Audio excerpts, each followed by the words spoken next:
obviously we can't go into the kind of detail that someone who does this for a living would do, like an appraiser, but we can give you a basic uh, fundamental understanding of how pricing works and what affects the pricing of your home. So the first thing you want to consider is closed sales. What properties have sold for in your area?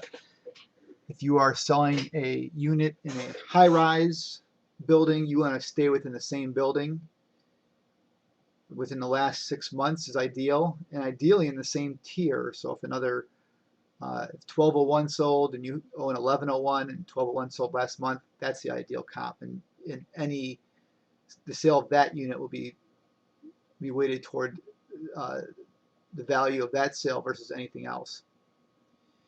If there are no closed sales in the last year in your building, then you have to go outside that building to the general area, which is what we do anyway for any properties that have sold in a smaller building, like maybe a 20-unit building or a 10-unit building or a 3-unit building or a single-family home.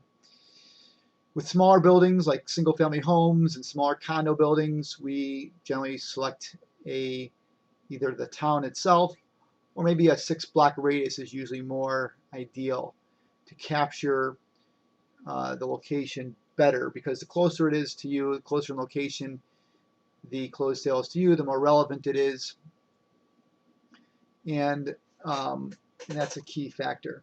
We also look at active listings, what places are on the market and under contract. If your competition is, there's competitive price listings out there that are priced lower than yours for something that's better than yours, then yours isn't going to sell. The other ones are going to sell first, or maybe yours won't sell at all because something else will come after that. So that's active listings. You want to take a look at that, see what your competition's priced at. And ideally, you want to be the prettiest girl at the dance. You want to be the most attractive place out there, pricing-wise and feature benefit-wise. And then you look at the under contract listings as well. What properties are currently accepted a contract, and what were they listed at? Is another thing to consider when looking at what to price your home at. I've already mentioned location being very critical, and being of a similar type. Obviously, you're not going to compare single families to townhomes and townhomes to condos in almost all cases. Similar age. If you've got a new construction home, you ideally want to compare it to other new construction homes. Oh, back to similar type. That plays out well too if you've got like a split level single family home. It's ideal to compare it to other split levels, or like a ranch home to compare it to other ranches as opposed to 2 stories, because there is a difference in pricing there. Additionally, bedrooms, bathrooms are going to be an issue. If you've got a 3-bedroom condo, you want to compare it to other 3-bedroom condos. If you've got a 2-bedroom house, you want to compare it to other 2-bedroom houses. That being said, it kind of stops there. Once you get the comparison in houses between 3 and 4 bedrooms, there's not much of an adjustment there. Let's talk about adjustments. So basically, what you want to do is take your property, compare it to something that's sold recently, and figure out the differences and make adjustments to your price. So if something sold very similar to yours, let's say it's a condo in 1 floor higher in the same building and same upgrades, and this unit sold for $200,000 but didn't include parking, and yours had parking and parking's worth $20,000, then the market price for yours should be around $220,000. And that works with other stuff too. Like if one unit might have an upgraded kitchen, one unit doesn't, or one single family does, one doesn't. Bathroom upgrades are all critical. Parking versus no parking, a garage versus no garage. And if you're talking about the suburbs where a lot of people expect to have a garage, that can have, if you don't have a garage, it can have a detrimental effect on your listing. Especially if you can't put a garage in. If you can put a garage in, it's not that bad. But if you can't put a garage in, you only can fit a 1-car garage, not a 2-car garage, that will affect the pricing of your home. If you have a shared driveway, that'll affect the pricing of your home too as well. A lot of people do not like necessarily sharing driveways with a neighbor.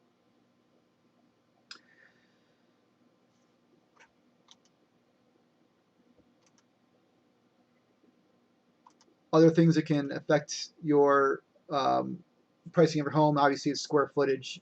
You try to find, first of all, pieces that have sold that are similar in square footage to yours. You don't want to compare your 1,500 square foot home to a 5,000 square foot mansion, because first of all, the pricing is going to be way different. But secondly, it's not a good comparison. You try to find things that are, you're comparing like to like as much as possible. And comparing upgrades, I already talked about that. Talked about parking. If you're right across the street from a park, that's considered to be desirable, and your property should sell for more. So ideally, you'd like to find another comp across from the park as well, or make an adjustment for that. If you're right down the street from a school and your kids can walk to school without crossing a street, or with only crossing like one street or so, that can have a positive effect on the pricing of your home. If your view is better than other views, if you're in a condo building and you face the lake, obviously lake views are very sought after in the city. And if you don't have a lake view versus a west view, which would be away from the lake, makes a big difference. If you have the largest house on the block, if you have the largest house in the neighborhood, you have $1 million house and everything else is on for $250, it's going to have a big effect on the pricing of your home. You can't sell it for what it would be worth if you moved it over to a different neighborhood with other big houses. So if you're the mansion amongst cottages, it's going to have a negative effect on your pricing. If you are the smallest home among mansions, it's the opposite effect. If you're the cottage among the mansions, it's the opposite effect. If you think about it, if someone could tear your house down and build a mansion that in a really nice block, it may be worth it. It's going to drive the price of your home up because it increases the audience for your home. Additionally, people like to live in nicer neighborhoods. And if they can have a little house, if they can afford even a little house in a real nice neighborhood, that's very attractive to some people. Electric towers in your backyard has a negative effect on your property pricing, unless of course you live in the city, which is it's more minor there. But mostly in the city, you don't have the big electric towers anyway. I'm talking about the big steel ones that are, if you have one of those in your backyard, it's going to have a negative effect on your pricing.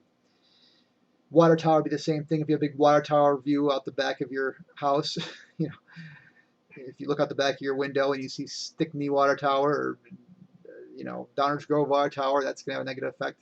Commercial buildings on the end of your block or across the street has a negative effect on your property. Most people like to live on residential streets if they have a residential property. Apartment buildings on your street when you have a single family is going to have a negative effect. I say nearby, but really it's on your block. If it's a block away, who cares? Street traffic, if you live on a real busy street, any street with a painted line down the middle is going to have a negative effect. People don't like living on busy streets necessarily. If they could live on a quiet street, most people prefer that.